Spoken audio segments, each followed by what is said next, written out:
Physician Adjunct Ethel Sorn had reviewed 400 human medical files before she ever met a human bleeding, and every one of those files had used some version of the same phrase, tolerates pain beyond expected physiological thresholds, and every one of those files had left her with the same quiet, nagging suspicion that nobody writing them had actually understood what they were describing. She understood it now.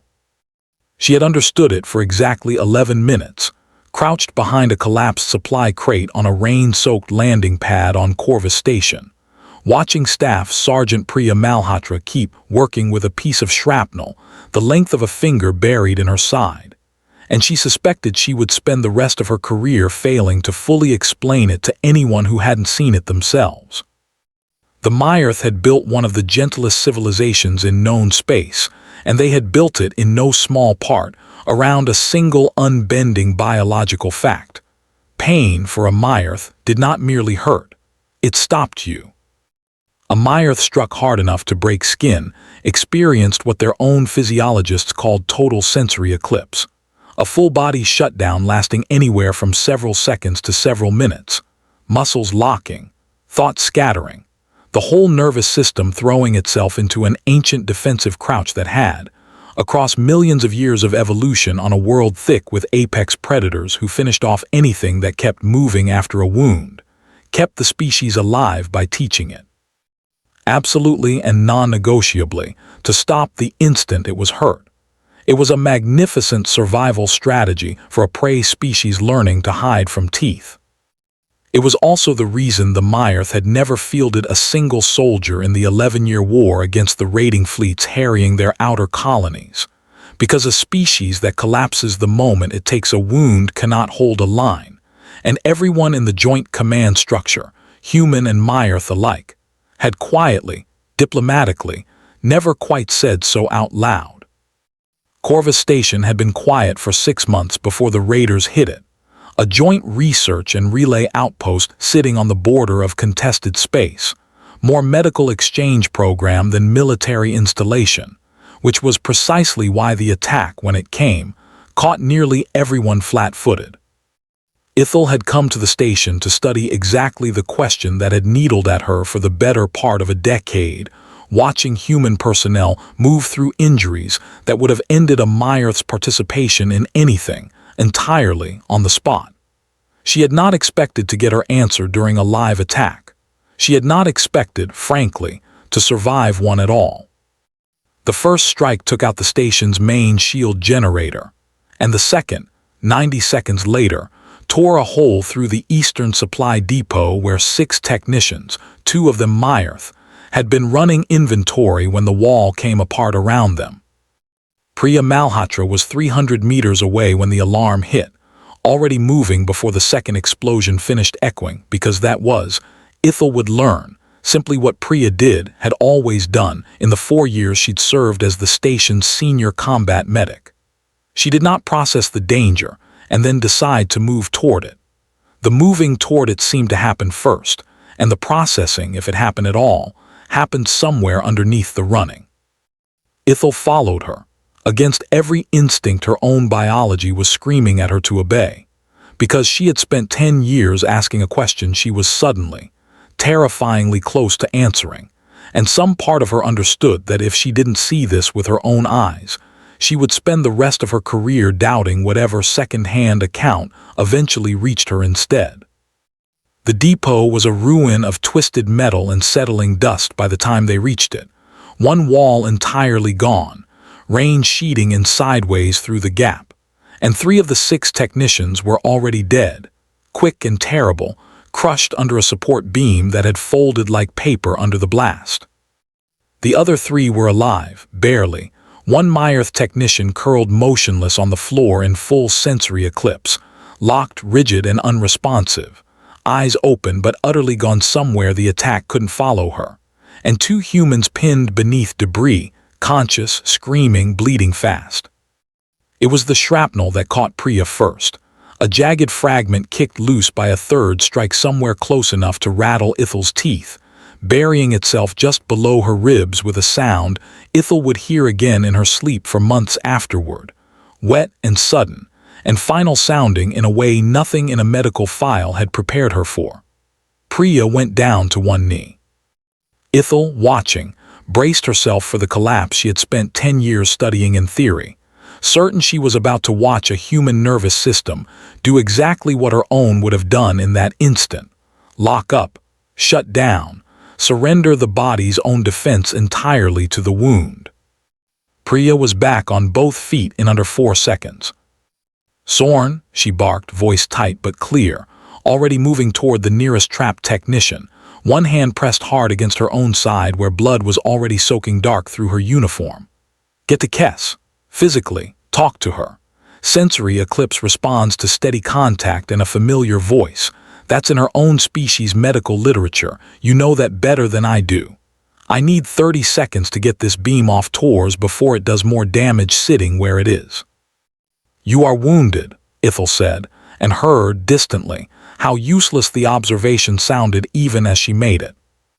"Yeah," Priya said, already crouching, already bracing her shoulder under the edge of the fallen beam, teeth gritted hard enough that Ithel could see the muscles standing out along her jaw. "I noticed. Working on it. Go to Kess, Sorn, now. She needs you a lot more than I need you standing there staring at me."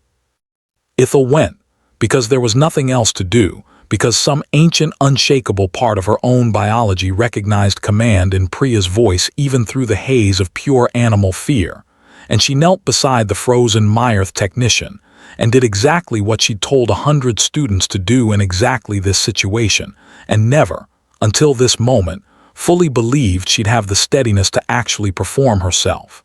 Steady contact. A familiar voice. Patience against a body that had, for its own ancient reasons, decided the only safe response to violence was total, motionless surrender. Behind her, in fragments she would only piece together fully afterward, from Priya's own account, and from the station's recovered security footage, Priya Malhotra lifted a support beam off a trapped soldier with a piece of jagged metal working itself deeper into her side with every strained breath, dragged him 20 meters to a triage point through rain and rubble, and a firefight that hadn't yet stopped. Went back for the second trapped technician, dragged him clear too, and only then, only once both of them were stable and the immediate danger had passed, allowed herself to sit down hard against a shattered crate, and finally, let her own body register what it had been carrying for the better part of 11 minutes. "Ah," she said, quiet, almost conversational, looking down at the shrapnel still buried in her side as though noticing it properly for the first time. "Yeah, that's gonna need more than field dressing." Kess, the frozen technician, came back to herself roughly 90 seconds later, gasping, disoriented. And it was in the strange quiet that followed, medics arriving at last, the immediate crisis giving way to the slower work of stabilizing the wounded, that Ithel finally asked the question that had been building in her for 10 years. Kneeling beside Priya as a human field surgeon worked to extract the shrapnel with hands that were, thankfully, far steadier than Ithel's own would have been. "How?" Ithel said, and found the word came out rower than she meant it to. "I do not understand how. I have read every study my species has produced on human pain tolerance. None of them explained what I just watched. You were wounded before you ever reached Tors. You knew you were wounded, and you did not stop." Priya was quiet for a moment, breathing carefully through what Ithel now understood must have been considerable, deliberately ignored agony, and when she answered, her voice had none of the sharp battlefield command left in it. Only something tired and plain and, Ithel thought, more honest than any medical file had ever managed to be. "You keep saying tolerance like it's about not feeling it," Priya said. "I felt every second of it, Sorn. I'm gonna feel it for weeks. It's not that humans don't feel pain the way you think we do. It's that feeling it and it being in charge of what happens next turned out, somewhere a long way back in our own evolutionary story, to be two different things. And we got real good, real early, at keeping them separate when we needed to." She winced as the surgeon's hands found something tender, breathed through it, kept talking anyway. "Your species learned that stopping the instant you're hurt keeps you alive, because something bigger and hungrier is usually still coming. Makes sense. Good strategy if the thing chasing you is a predator that gives up once you go still. But humans didn't spend most of our history running from one kind of threat we could out-freeze. We spent it in situations where stopping got everyone around you killed too, not just you. Childbirth that had to finish no matter how bad it hurt. A hunt that had to end or the whole group starved that winter. A wound that had to be dragged 20 more miles because the alternative wasn't safety. It was everybody dying together instead of maybe just one of us dying alone. So somewhere back there, we didn't evolve to feel less. We evolved a harder question underneath the pain instead. Not does this hurt? It always hurts. The question that actually mattered was always just, is stopping right now gonna save anyone? And most of the time out here, the honest answer's no. So you don't stop. You just carry it instead and you let it catch up with you later, once everybody else is safe enough that carrying it stops being everyone's problem but your own. Ithel sat with that for a long moment, watching the surgeon finally draw the shrapnel free, watching Priya's carefully composed face finally crack, just slightly, into something raw and exhausted now that the reason to hold it together had passed. That sounds, Ithel said slowly, like an extraordinarily heavy thing to carry, every time, for your entire species' entire history. It is, Priya agreed, letting her head fall back against the crate, eyes closing, voice going soft and honest in the particular way of someone who has just spent everything they had and has nothing left to perform with. It's heavy every single time, Sorn. Nobody who tells you it gets easier is telling you the truth. It doesn't get easier. You just get more practiced at deciding, real fast, that the people counting on you matter more in that specific minute than how much you're hurting. That's not the same as being fearless. God, I wish it was, would have made today a lot less terrifying. It's just choosing over and over faster than you'd think a person could choose anything, that the pain gets to be real and gets to matter and still doesn't get final say over what you do next. That's it. That's the whole secret. It was never about not feeling it. It was always just about who gets to be in charge once you do. 6 weeks later, back on Ithara station recovering from a wound that had, in fact, taken every bit as long to heal as Ithel had feared it would, Priya received a formal letter from the Myrth Medical Directorate, translated into careful, deliberate human phrasing that had clearly gone through several drafts before anyone was satisfied with it. It informed her, with the particular formal warmth of an institution admitting it had been wrong about something fundamental, that the Directorate was launching its first ever combat-adjacent field medic training program, modeled in part on principles physician adjunct Ithel Sorn had spent the last 6 weeks documenting in exhaustive, occasionally tearful detail, and that the program's founding case study, cited by name in the opening chapter of the new training manual, was hers. Ithel visited in person a month after that, standing at the foot of Priya's hospital bed with a physical printout of the manual, an old-fashioned gesture Priya suspected had cost her considerable effort to arrange. We are not asking Myrth soldiers to stop feeling pain, Ithel said, before Priya could even finish reading the dedication page. I want to be clear about that because I know how easily it could be misunderstood, and I would not want anyone reading this to think we had missed the actual lesson. We are teaching them, very slowly, very carefully, that feeling something and obeying it instantly are not the same command. It is a small distinction. It has taken my entire species 400,000 years to never need it before, and it will likely take us several difficult decades to learn it properly now.